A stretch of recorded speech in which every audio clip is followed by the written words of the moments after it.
أعوذ بالله السميع العليم من الشيطان الرجيم. بسم الله الرحمن الرحيم. السلام عليكم ورحمة الله وبركاته. بسم الله الرحمن الرحيم. الحمد لله رب العالمين، وأفضل الصلاة وأتم التسليم على سيدنا محمد وعلى آله وصحبه أجمعين. اللهم لا سهل إلا ما جعلته سهلا، وأنت تجعل الحزن إذا شئت سهلا. اللهم صل على بدر التمام ومصباح الظلام ومفتاح دار السلام وشمس دين الإسلام محمد صلى الله عليه الصلاة والسلام. اللهم افتح علينا حكمتك وانشر علينا من خزائن رحمتك يا أرحم الراحمين. رب اشرح لي صدري ويسر لي أمري واحلل عقدة من لساني يفقه قولي. سبحانك لا علم لنا إلا ما علمتنا إنك أنت العليم الحكيم. ولا حول ولا قوة إلا بالله العلي العظيم. بسم الله ما شاء الله، لا يسوق الخير إلا الله. بسم الله ما شاء الله، لا يصرف السوء إلا الله. بسم الله ما شاء الله، ما كان من نعمة فمن الله. بسم الله ما شاء الله، لا حول ولا قوة إلا بالله. لا إله إلا الله محمد رسول الله. لا إله إلا الله محمد رسول الله. في كل لمحة ونفس عدد ما وسعه علم الله. لا إله إلا الله الملك الحق المبين. لا إله إلا أنت سبحانك إني كنت من الظالمين. أما بعد. Alhamdulillah, syukur kepada Allah Subhanahu wa taala. Allah berikan kesempatan kepada kita untuk hadir dalam masjid ini menunaikan solat fardu subuh. Kemudian kita mendengar sedikit apa yang telah ditinggalkan oleh para ulama kita melalui kitab Al-Kharidah Al-Bahiyah fi Ilmi Tauhid yang dikarang oleh Al-Imam Ahmad Ad-Dardiri rahimahullah ta'ala. Salawat dan salam ke atas junjungan besar Nabi SAW, barisan ijiki masjid, tuan-tuan imam, tuan-tuan Bilal, tuan-tuan guru yang saya hormati, hadirin hadirat yang dirahmati oleh Allah sekalian. Jadi insya-Allah kita akan sambung lagi perkongsian kita pada muka surat 16 rangkap yang ke-56. Setelah kita membicarakan tentang para anbiya, kita akan membicarakan juga tentang al-hur. Kata pengarang rahimahullah ta'ala, wal jinnu wal amlaki thumma al-anbiya wa huri wal wildani thumma awliya. Kata pengarang, dan jin, para malaikat, kemudian para nabi. Kita dah bicarakan tentang para nabi yang seramainya adalah 124,000 orang, dan Rasul itu adalah dari kalangan Nabi, dan bukan semua Nabi itu semuanya Rasul, tidak. Jadi kita bicarakan tentang perkara itu, sudah bicarakan tentang perkara itu. Dan kata perkara lagi, serta al-hur, al-wildan, kemudian para wali. Baik, InsyaAllah kita bicarakan tentang al-hur. Al-hur ini apa dia tuan-tuan? Salah satu nikmat yang Allah sediakan dianya di dalam syurga.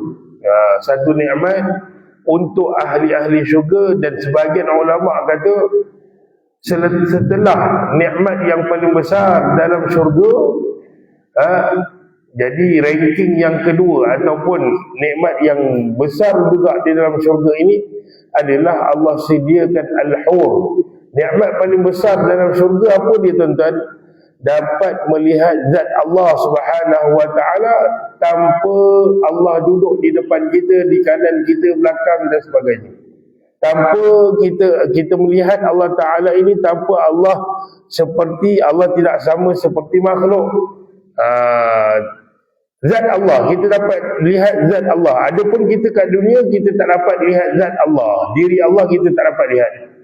Seperti mana yang disebutkan bila mana Nabi Musa AS dia naik ke bukit Tur Saina, dia minta kepada Allah Subhanahu wa taala untuk melihat zat Allah.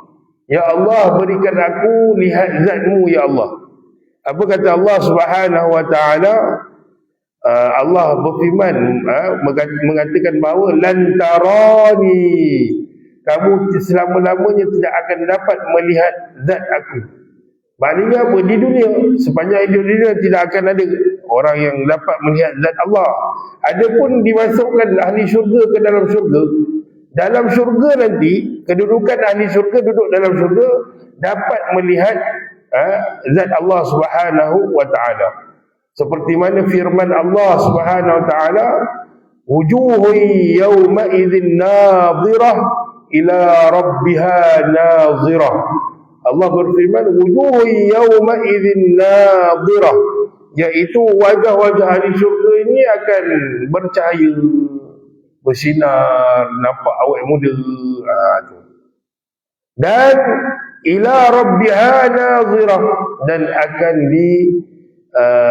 perlihatkan kepada ahli-ahli syurga ini zat Allah. Zat Allah, diri Allah, tanpa dalam keadaan Allah ni duduk depan, belakang, kiri, kanan. Allah ada tanpa tempat dan tanpa berjisim. Allah bukan jisim. Yang hanya ada fizikal ini adalah makhluk Allah Subhanahu wa taala. Itu apa dia, anugerah yang paling besar dalam syurga nanti. Dan para ulama kata anugerah yang paling besar nombor 2 adalah disediakan al-hur. Al-hur, ma makna al-hur? Apa makna al-hur ini? Kata para ulama, wa yajibul iman biwujudihinna, iaitu wajib beriman tentang kewujudan al-hur ini. Dan mereka ini ada disifatkan oleh Nabi SAW, diceritakan di dalam Al-Quran tentang sifat-sifat mereka. Wa hunna jam'u haura, dan mereka ini perkataan hur ini jamak daripada perkataan haura. Baik, iaitu apa dia? Al-hur ini wa hunna nisa'ul jannah, mereka ini adalah perempuan-perempuan di dalam syurga, yakni bidadari di dalam syurga. Jadi Allah sediakan, yang pernah saya dengar daripada guru-guru kita, syurga ni dia ada bilik-bilik dia, maknanya bilik-bilik istirahat untuk ahli syurga. Maknanya dalam syurga tu ada penginapan kita lah, penginapan ahli-ahli syurga yang tidak akan berkongsi. Cuma kalau suami isteri yang soleh mati dalam keadaan iman kepada Allah Ta'ala, mereka akan duduk bersamalah. Jadi dalam syurga ni masing-masing ada, bukan sel.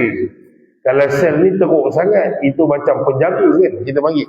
Tapi penginapan yang hebat, penginapan yang hebat, disediakan dalamnya tempat tidur dan sebagainya. Dan dalam syurga kita tidak lagi untuk diwajibkan untuk bersolat di dalamnya, kerana solat semua ibadah-ibadah ini hanya wajib dibuat di atas muka bumi Allah, atas dunia ini saja. Adapun syurga adalah tempat bersenang lenang. Jadi salah satu yang disediakan oleh Allah Ta'ala dan boleh kita masukkan dalam senarai nikmat syurga adalah disediakan al-hur. Dan mereka ini wahunna nisa al-jannah, iaitu mereka ini adalah perempuan-perempuan syurga. Dan mereka ini tidak pernah diusik sebelumnya dari kalangan jin dan manusia, maknanya tak ada siapa pun sentuh. Dan kata para ulama, al-hur ini mereka ini perempuan ataupun bidadari dalam syurga, dia bukan seperti bidadari seperti di dunia ini. Dia tidak seperti di dunia ini. Maka disebutkan di dalam surah, beberapa surah, di antaranya surah Ar-Rahman ayat yang ke-74, yang mana menyebutkan bahawa mereka ini tidak pernah disentuh oleh sebelumnya oleh kalangan jin ataupun manusia, maknanya tak pernah berkahwin. Tak pernah berkahwin. Yakni Allah berfirman, yang bermaksud dalam surah Ar-Rahman ayat yang ke-74, Allah menyatakan bahawa iaitu mereka, sebelum tu ada ayat dalam surah Ar-Rahman tu ada ayat 72, 70. Allah menyatakan bahawa 74, iaitu mereka tidak pernah disentuh sebelum mereka, iaitu dari kalangan manusia dan jin. Maknanya mereka tidak pernah berkahwin. Dan juga disifatkan al-hur ini, dalam Al-Quran juga dalam surah Ar-Rahman, iaitu apa dia tuan-tuan?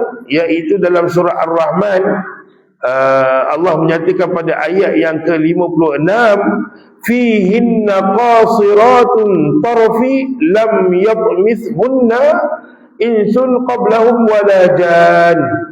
Ini salah satu sifat dia, iaitu di dalam syurga ini didapati bidadari yang pandangannya mereka tertumpu kepada mereka semata-mata, yang tidak pernah disentuh sebelumnya dari kalangan manusia dan jin. Yang pertama, sifat al-hur ni, bidadari syurga Allah SWT ni, yang Allah sediakan untuk ahli syurga. Mereka ini bila mana disediakan oleh Allah Ta'ala dalam syurga ini, mereka tidak akan memandang kepada ahli syurga yang lain. Kalau Allah tugaskan, katalah Allah tugaskan mereka ini untuk menjaga ahli syurga yang pertama, maka mereka tak akan melihat, mereka tak akan kalih pandangan mereka ini kepada ahli syurga yang lain. Kerana Allah takdirkan, Allah tugaskan mereka ini untuk berkhidmat kepada ahli syurga yang pertama.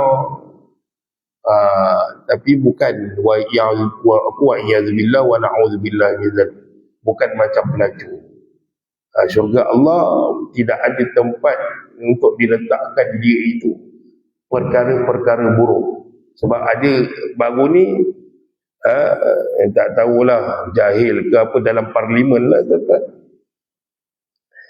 isu, bukan kita nak main politik ni, tapi mungkin jahil, isu khinzir ni tuan-tuan. Bila kita tidak ada ilmu, kita lantang bersuara pun tak boleh juga. Sehingga ada yang mengatakan bahawa kalau nak nak makan khinzir semua tu, tunggulah masuk syurga. No. Tidak, syurga tidak ada di dalamnya benda-benda yang diharamkan oleh Allah Subhanahu Wa Taala ataupun benda-benda yang tidak elok. Kecuali beberapa yang memang Allah takdirkan. Contohnya arak, tapi arak itu bukanlah arak yang sama di dunia.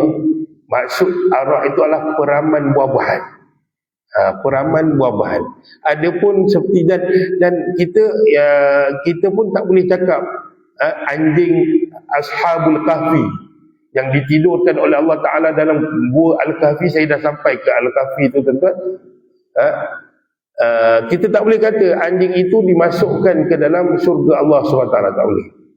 Sebab yang perkara yang benar adalah khinzir ataupun anjing, walaupun dia selamatkan 7 orang pemuda daripada dikejar orang yang zalim, tetap dia tidak dimasukkan ke dalam surga Allah Ta'ala, dan tidaklah dia dimasukkan ke dalam neraka Allah Ta'ala.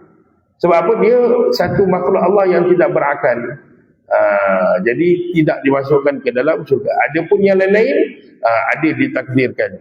seperti burung berkicauan ataupun berterbangan di dalam syurga Allah SWT. Sebab anjing memang asalnya Allah haramkan. Jadi perkara itu tidak akan ada. Sama macam kita buang najis, kita sakit perut, kita pergi tandas dan sebagainya, kita buang najis kita, tetap perkara itu tidak akan ada di dalam syurga Allah Subhanahu Wa Taala. Kerana apa? Tempat syurga adalah tempat yang sangat bersih. Jadi Allah sediakan, kita balik kepada tajuk. Allah sediakan tuan-tuan, bidadari ini memang tugas dia. Allah sebutkan dalam Al-Quran, mereka ini takkan pandang kepada ahli syurga yang lain bila mana Allah tugaskan untuk mereka berkhidmat kepada ahli syurga. Dan Allah nyatakan dalam ayat Al-Quran yang lain, bila mana pasangan suami isteri yang soleh dan solehah di dunia, mereka hidup aman, beriman kepada Allah Ta'ala, mereka mati pun atas kalimah la ilaha illallah, pastinya kedua-dua suami isteri ini dimasukkan ke dalam syurga Allah. Ketika mana bidadari itu berkhidmat untuk suaminya, si isteri yang solehah ini tidak akan ada rasa langsung cemburu terhadap suaminya. Ini firman Allah. Maknanya apa? Cemburu itu perkara buruk. Jadi tidak akan dimasukkan oleh Allah Ta'ala ke dalam syurga. Tidak akan ada perkara-perkara buruk. Hatta sifat-sifat buruk pun tidak akan ada dimasukkan oleh Allah Ta'ala ke dalam syurga. Ini janji Allah. Maknanya para isteri ketika mana dilayan oleh bidadari, para isteri ketika mana mereka melihat para suaminya yang soleh ini dilayan oleh bidadari-bidadari yang disediakan oleh Allah Ta'ala kepada ahli syurga, maka mereka ini para isteri yang solehah ini langsung tidak ada sifat cemburu. Baik, kemudian disebutkan al-hur ini dalam Al-Quran. Ciri yang kedua adalah, tadi maknanya ciri pertama, mereka menumpukan perhatian kepada ahli syurga yang Allah tugaskan mereka untuk jaga. Yang kedua adalah disebutkan dalam surah Ar-Rahman juga, ayat yang ke-56. Dalam surah lain pun ada, tuan-tuan. Mereka ini tidak pernah disentuh sebelumnya oleh kalangan manusia dan jin. Ada yang kahwin dengan bunian kan, di dunia ni kan. Itu maknanya ada perempuan-perempuan ataupun lelaki yang memang berkahwin dengan ni. Maknanya apa? Disediakan oleh Allah Ta'ala ni semua cantik-cantik, anak dara, yang mana umur al-hur ini, bidadari syurga ini, sama dengan umur ahli syurga, iaitu 33 tahun melalui hadis Nabi SAW. Jadi perkara ini adalah janji Allah Subhanahu Wa Taala. Kemudian Allah nyatakan dalam ayat surah Ar-Rahman 58, dalam nota ni tak ada lah, tuan-tuan kan. Jadi Allah nyatakan apa lagi? Ka'annahunna al-yaqut wal marjan. Apa ciri bidadari Allah Ta'ala ni dalam syurga ini, yang Allah sediakan untuk ahli syurga, iaitu bidadari itu cantik berseri seperti delima dan marjan. Delima dan marjan ni adalah alat perhiasan. Batu delima dan batu marjan, wallahu alam, saya tak tahu batu marjan ni, tapi disebutkan oleh Allah kerana kecantikannya yang amat sangat. Maknanya seumpama ahli syurga ini bila masuk dalam syurga, mereka dapat satu yang cantik, yang berharga. Kalau dia dapat itu, disimpan sungguh-sungguh. Maknanya cantik sungguh lah, cantik sungguh. Bidadari yang disediakan oleh Allah Subhanahu Wa Taala. Yang pernah saya dengar juga, bidadari dalam syurga ini tidaklah seperti manusia di muka bumi. Perempuan-perempuan yang cantik di muka bumi, bukan. Dia perempuan, tetapi asalnya bukan daripada perempuan dalam syurga, perempuan daripada dunia. Tidak. Memang dia tak pernah keluar. Memang dia duduk dalam syurga saja. Ni yang disebutkan oleh guru-guru kita sebelum. Memang kalau isteri solehah, Asalnya daripada muka bumi, dia berkhidmat dengan suami dia, dia patuh pada arahan suaminya, dia buat amal soleh, maka dia masuk syurga bersama suami dia.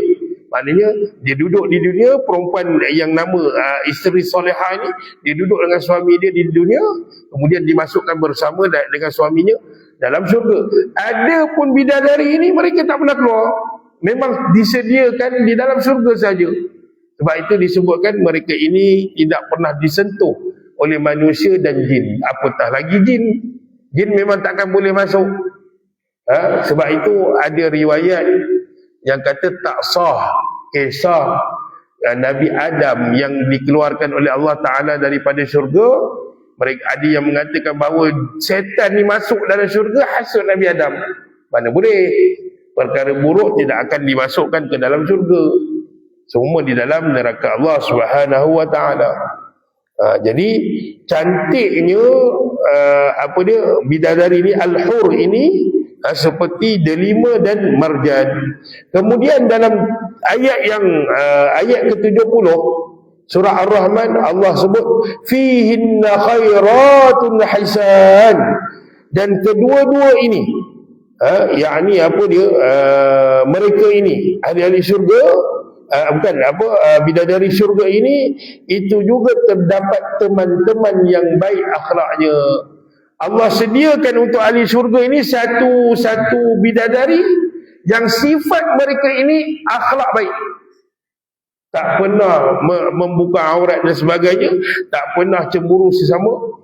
Semua ini mereka ini bersifat dengan akhlak yang baik. Dan pernah juga saya dengar, wallahu alam, sebab ada telinga saya dengar, tak dengar ke, tapi yang pernah saya dengar, setiap rumah dalam syurga yang dihuni oleh ahli syurga itu disediakan ramai ahli bidadari, lebih kurang 70 orang. Maknanya kalau kita duduk kat dunia ni, ada orang gaji 70 orang goyang kaki, tak payah buat apa, goyang kaki.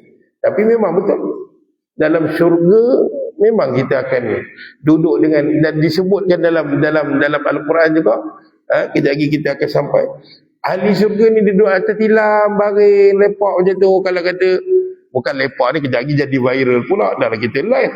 Maknanya bertenang, bersenang lenang. Bertenang, bersenang lenang, apa saja yang nak akan dibantu oleh bidadari yang disediakan oleh Allah Subhanahu wa Ta'ala. Dia sebenarnya ada lagi satu, tuan-tuan. Kalau tuan-tuan tengok dalam kitab, serta al-hur al-wildan, dua makhluk Allah sediakan kepada ahli syurga. Kalau kita sempat al-wildan, kita akan sambung. Baik. Kemudian dalam ayat yang ke-72, Allah ceritakan tentang sifat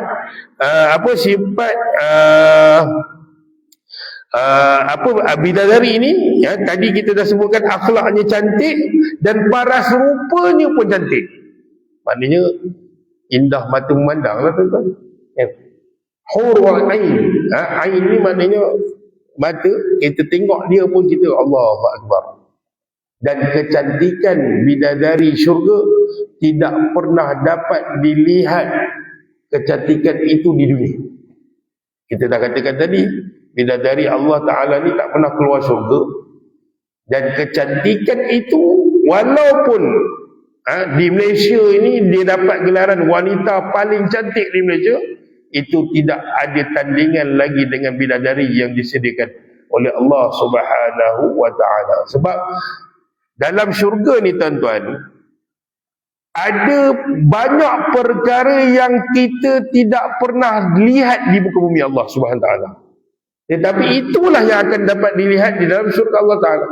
Contoh yang kita dah lihat adalah contohnya makhluk Allah yang Allah turunkan daripada bumi, daripada syurga ke bumi. Contohnya Jabal Uhud, Bukit Uhud. Bukit Uhud memang dia salah satu daripada makhluk Allah Subhanahu wa Ta'ala yang Allah turunkan. Hajarul Aswad yang orang duk cium dekat penjuru Kaabah tu, Hajarul Aswad, batu hitam itu diturunkan daripada syurga Allah Subhanahu wa Ta'ala. Al-Buraq, kenderaan yang dinaiki oleh baginda Nabi sallallahu alaihi wasallam, juga kenderaan daripada syurga Nabi dapat lihat.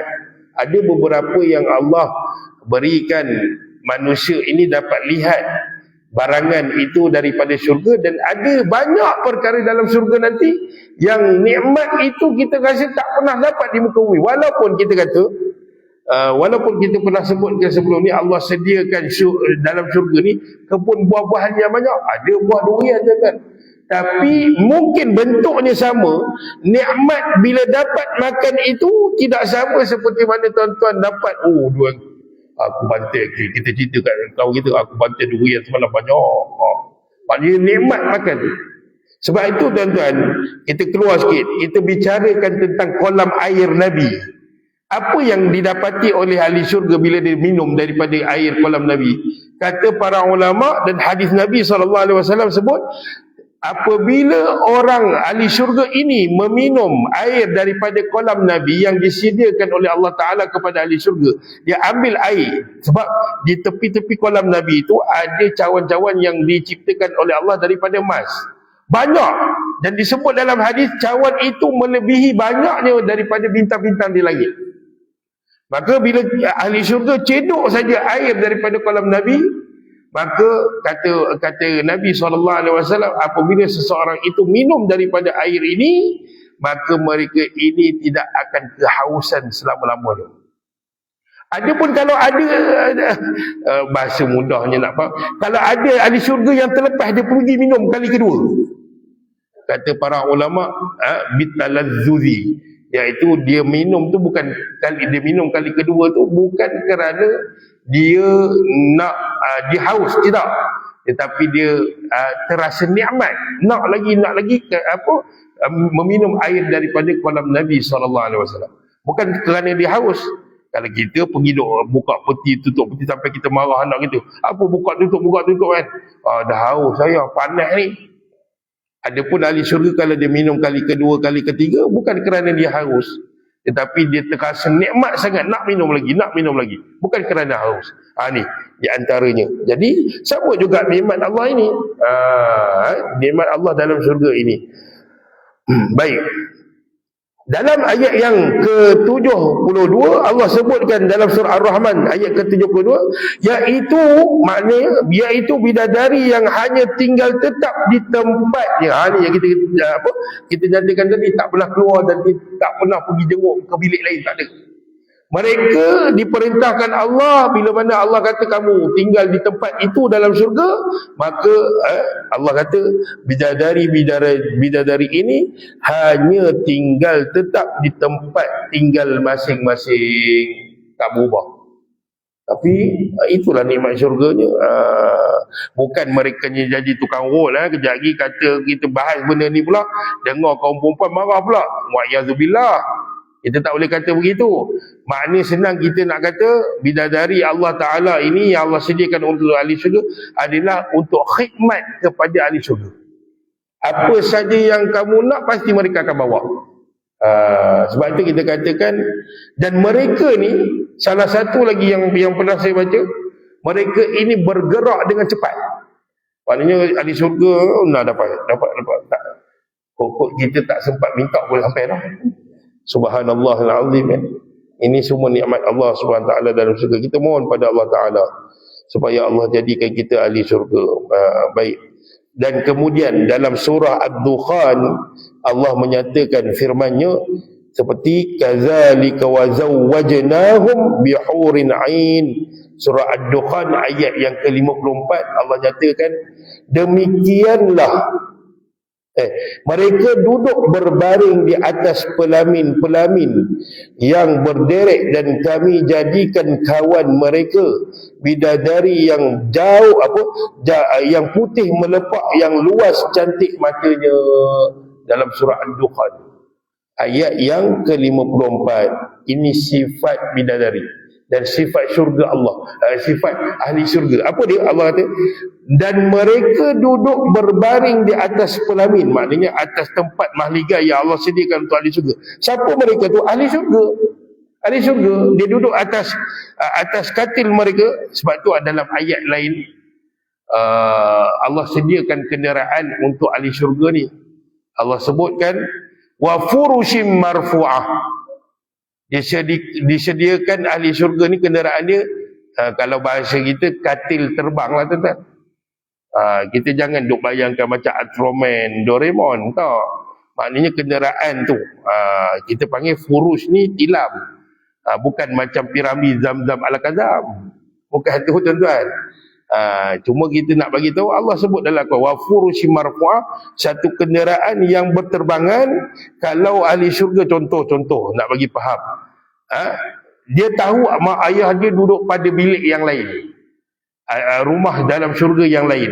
Dia nak pergi melawat mak ayah dia, ataupun dia nak pergi melawat rakan-rakan dia yang ahli syurga sama dengan dia, maka dia sebut, dia minta kepada Allah Ta'ala, dia mohon pada Allah Ta'ala, maka sampailah furush ini, wa furushim marfu'ah, katil terbang, dan bergerak sekelip mata saja, lebih laju daripada kelipan mata, sampai tempat yang dia nak pergi melawat tu. Kata dia nak melawat mak ayah dia, sampai. Nak melawat kawan-kawan dia yang ahli syurga juga, sampai. Ini semua sebab tu kita katakan tadi, nikmat dalam syurga ini banyaknya tidak pernah dapat dilihat oleh manusia semasa hidup di muka bumi Allah Subhanahu wa ta'ala. Jadi antara ketenangan yang dirasai oleh ahli syurga ini, mereka akan ditempatkan oleh Allah Ta'ala kepada mereka ni atas pelamin-pelamin lah dikatakan, yang berderet, bukan macam katil hospital lah tuan-tuan, bukan macam tu. Itu saya ingat lagi mak saya cerita, zaman-zaman dulu nak bersalin ni, semua duk menunggu nak masuk buat bersalin ni, berderet kata, seorang jerit sana, seorang jerit sini, maknanya tahan sakit nak bersalin ni. Kejap lagi ada yang sana pula, aduh doktor, nurse, tak ada. Ini maknanya tenang, rehat dan sebagainya. Dan ketika tenang itu, Allah sediakan kepada mereka ini bidadari yang sifat mereka ini, kulit mereka ini putih melepak. Tak tahu cantik macam mana, tak tahu, Allahu a'lam tuan-tuan. Cantik tu. Dan luas, dan matanya cantik. Maknanya, alah tuan-tuan, senang nak bagi faham. Kita tengok perempuan yang pakai purdah kan, dia dah tutup likur ni, purdah tutup hidung semua, kita nampak biji mata dia cantik, coklat, kebiruan. Itu tadi cantik lah tuan-tuan. Sebab tu orang Arab ni dia marah dengan orang Melayu. Sebab Arab perempuan memang dia akan baik dengan Arab, dengan Melayu lelaki. Macam saya sendiri pun, kalau duduk dalam kelas, saya tak duduk dengan orang Melayu. Saya akan duduk di sebelah perempuan-perempuan Arab dalam kelas. Sebab apa? Kita bukan kerti nak catat nota doktor bagi, pensyarah bagi dalam kelas laju. Jadi lepas kerja kita apa? Bukan kita nak ngorat. Lepas habis kelas, kita minta dekat perempuan ni, sebab laki Arab malas, dia takkan salim. Jadi kita duduk sebelah Arab perempuan ni, lepas habis kelas, cakap aku nak pinjam, bidi tasawur, kita kata, aku nak pergi putus state, dia bagi. Sebab tu sebab Arab lelaki, kalau dia minta nota dekat Arab perempuan, dia takkan bagi. Bila Arab perempuan diminta oleh orang Melayu ataupun orang Asia, orang Melayu kita ni minta, dia akan bagi. Tu yang mereka dengki daripada jauh, tengok keling je gitu kan. Jadi Arab perempuan memang lawa semua tuan-tuan. Bila dia pakai purdah, itu tanda lagi lawa. Kalau yang jenis free hair ke apa, tak lawa. Tapi yang pakai purdah nampak biji mata, itu lagi lawa. Biasanya. Bukan kita pergi selak, tak ada lah tuan-tuan. Tapi biasanya lawa, sebab mereka jaga aurat dia. Kalau pandang mata perempuan yang pakai purdah di dunia pun kita dah rasa lawa, apatah lagi di dalam syurga Allah Subhanahu wa ta'ala. Jadi ini yang dimaksudkan dengan al-hur.